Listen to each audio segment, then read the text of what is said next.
Hello everyone, officers coaching academy में आपका बहुत बहुत स्वागत है। आज की क्लास में जो हम बात करने जा रहे हैं वो बात करने जा रहे हैं पर्यावरण के बारे में।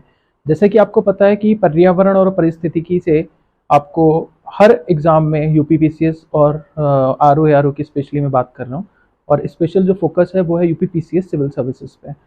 तो यूपीपीसीएस में अप्रॉक्सीमेटली आपको 20 क्वेश्चंस देखने के लिए मिलते हैं, और पर्यावरण का जो सिलेबस है वो बहुत छोटा सा सिलेबस है। तो बहुत कम पढ़ने पे आपको 20 क्वेश्चन आपके इजीली हो सकते हैं अगर आप पूरी मेहनत से और एक सही तरीके से इन टॉपिक्स को कवर करते हैं तो। क्योंकि इसमें कुछ भी ऐसा नहीं है जो कवर नहीं हो सकता, बहुत इजी पोर्शन आता है पर्यावरण और पारिस्थितिकी का। सबसे पहली बात करते हैं कि हमको इसमें पढ़ना क्या है, कौन कौन सी चीजें हैं जो हमको इसमें पढ़नी है। पहले तो इसकी बुक की बात कर लेते हैं, कौन सी बुक है जो इसके लिए सुटेबल है। देखिए, अगर आप प्रीलिम्स की बात कर रहे हैं तो प्रीलिम्स में पर्यावरण का जो आता है वो आता है आपका घटना चक्र। उस घटना चक्र को आप पढ़िए, विद एक्सप्लेनेशन पढ़िए, और आप उसके बाद जो है क्वेश्चन प्रैक्टिस करके देखिए आपके 20 क्वेश्चन हो रहे हैं कि नहीं हो रहे हैं। बहुत इजीली हो जाएंगे। अगर फिर भी आपको प्रॉब्लम आती है तो दृष्टि की एक बुक आती है, पर्यावरण एवं परिस्थितिकी, जो इंग्लिश मीडियम वाले हैं उसमें एक शंकर आईएएस की बुक आती है इन्वायरमेंट की, वो रेफर कर सकते हैं, जो कि आईएएस, यूपीएससी और यूपीपीसीएस दोनों के लिए वो मोर देन इनफ है वो बुक।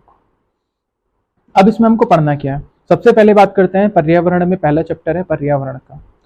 तो पर्यावरण में हमको जो है ना पर्यावरण के बारे में पढ़ना है। पर्यावरण होता क्या है, डेफिनेशन क्या है, कौन कौन सी चीजें हैं जो पर्यावरण में मिलती हैं, ये सारी की सारी चीजें हमको पर्यावरण में पढ़नी है। दूसरी बात करते हैं पारिस्थितिकी। पारिस्थितिकी क्या होता है, पारिस्थितिकी तंत्र किसको बोलते हैं, बायोम क्या होता है, इसके अलावा बायो मैग्निफिकेशन, बायो एक्यूमुलेशन, इसके अलावा इकोटोन, इसके अलावा निके, ये जितनी भी चीज़ें हैं ये आपको पारिस्थितिकी चैप्टर नंबर 2 में पढ़नी है। तीसरा जो पॉइंट आता है वो आता है जैव विविधता, जिसको बोलते हैं बायोडाइवर्सिटी। बायोडाइवर्सिटी क्या होती है, कितने तरीके की होती है, और मतलब कितने टाइप्स की होती है, कितने टाइप्स में इसको डिवाइड किया जाता है। जो बायोडाइवर्सिटी होती है, बायोडाइवर्सिटी के ऊपर कौन कौन से खतरे हैं और इनका जो है कैसे इसको बचाया जा सकता है। इसमें इन सीटू, एक्स सीटू, इसके अलावा आपका वाइल्ड लाइफ सेंचुरीज हो गया, नेशनल पार्क्स हो गए, और जो आपका जू हो गया, बोटानिकल गार्डन्स हो गए। तो इन सब चीज़ों के बारे में आपको पढ़ना है। नेक्स्ट आता है आपका ओजोन लेयर डिप्लेशन, बहुत इंपॉर्टेंट टॉपिक है। ओजोन लेयर जो हमारे पारिस्थितिकी में मिलती है, सॉरी एटमॉस्फेयर में मिलती है और समताप मंडल में मिलती है हमको ये, तो इसके क्या दुष्प्रभाव हैं, ह्यूमन के ऊपर क्या दुष्प्रभाव है, प्लांट्स के ऊपर क्या है, और अगर इसको डिप्लेशन को नहीं रोका गया तो क्या क्या आगे हो सकता है। इसके अलावा इसमें जो कौन से मैथडोलॉजी हैं जो अडॉप्ट की जानी चाहिए जिससे जो इसमें गैसेज हैं उन गैसों का एमिशन कम किया जा सके, उन सब चीज़ों के बारे में आपको ओजोन लेयर डिप्लेशन में पढ़ना है। नेक्स्ट सबसे इंपॉर्टेंट टॉपिक जो आता है वो आता है आपका ग्रीन हाउस इफेक्ट, हरित गृह प्रभाव, या इसके अलावा इसको हम कह सकते हैं जलवायु परिवर्तन, ग्लोबल वार्मिंग। क्या होता है ग्लोबल वार्मिंग, जब इन्वायरमेंट में ना जो टेम्परेचर है वो बढ़ जाता है, तो टेम्परेचर बढ़ जाता है तो उसी को बोलते हैं हम क्या, जलवायु परिवर्तन। तो इस जलवायु परिवर्तन में आपको क्या पढ़ना है, जलवायु परिवर्तन कैसे हो रहा है, कौन कौन सी गैसेस रिस्पॉन्सिबल हैं, कौन कौन से संस्था हैं, UNFCCC, IPCC, इसके अलावा जो UN की और अदर जो इसकी संस्थाएं काम कर रही हैं उनके बारे में पढ़ना है। यूनाइटेड नेशन एनवायरमेंटल प्रोग्राम हो गया, इसके अलावा आपका रेड प्लस हो गया, इसके अलावा जो UNEP के अदर कंपोनेंट्स हैं उनके बारे में आपको पढ़ना है। सबसे ज़्यादा जो फोकस करना है इसके ऊपर वो फोकस करना है कन्वेंशंस के ऊपर। इसकी कन्वेंशंस हुई थी जिनको कॉप के नाम से जाना जाता है या मॉब के नाम से जाना जाता है, मेंबर ऑफ पार्टीज या कन्वेंशन ऑफ द पार्टीज, तो उनके बारे में फोकस करना है। इसके अलावा जो सबसे इंपॉर्टेंट है इसमें वो है मॉन्ट्रियल प्रोटोकॉल और क्योटो प्रोटोकॉल, जिसमें जो फोकस किया गया था कार्बन टैक्स के ऊपर, कार्बन क्रेडिट के ऊपर, क्लीन डेवलपमेंट मैकेनिज्म के ऊपर, ब्लू कार्बन क्या होता है, ग्रीन कार्बन क्या होता है, ये सारी की सारी चीज़ें आपको इस टॉपिक में कवर करनी है। इसके अलावा एक टॉपिक और आता है, इसके अलावा जो एक टॉपिक आता है IUCN, इंटर यूनियन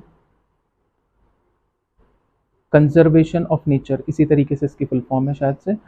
तो ये IUCN जो है ये एक रेड डेटा लिस्ट इशू करता है, इसमें जो क्रिटिकली इंडेंजर्ड कौन सी स्पीशीज़ हैं, वनरेबल कौन सी हैं, इसके अलावा थ्रेटेंड कौन सी हैं, ये सारी की सारी इसमें कैटेगरीज होती हैं। एक्सटिंक्ट कौन सी हैं, एक्सटिंक्ट फ्रॉम वाइल्ड लाइफ कौन सी हैं, ये सारी कैटेगरीज आपको पढ़नी है। इसके अलावा जो आता है वो आता है फिर पॉल्यूशन।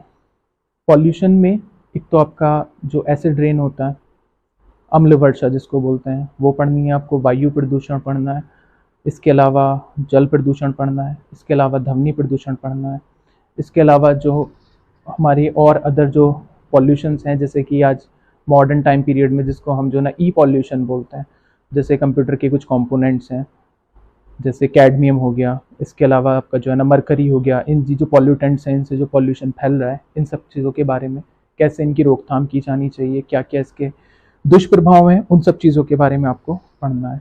नेक्स्ट आता है आपका वाटर के बारे में। वाटर जो एक्ट है, वाटर सेस एक्ट है 1974 वाला, वो आपको पढ़ना है। इसके अलावा आपको फॉरेस्ट पॉलिसी पढ़नी है, जो हमारी वन नीति आती है, हमारी फॉरेस्ट रिपोर्ट आती है। फॉरेस्ट रिपोर्ट आपको उसी साल की पढ़नी है जिस साल आप एग्जाम देने जा रहे हो, उससे एक ईयर पहले की आप फॉरेस्ट रिपोर्ट पढ़ सकते हैं। तो क्वेश्चन मैक्सिमम जो है ना करंट से अगर फॉरेस्ट रिपोर्ट से आ रहे हैं तो वहीं से आते हैं। इसके अलावा एक टॉपिक और है, पॉल्यूशन हो गया। पॉल्यूशन के अलावा जो आपका ये वाटर वाला हो गया, तो इतना पार्ट जो है वो बहुत ज़्यादा इम्पॉर्टेंट है।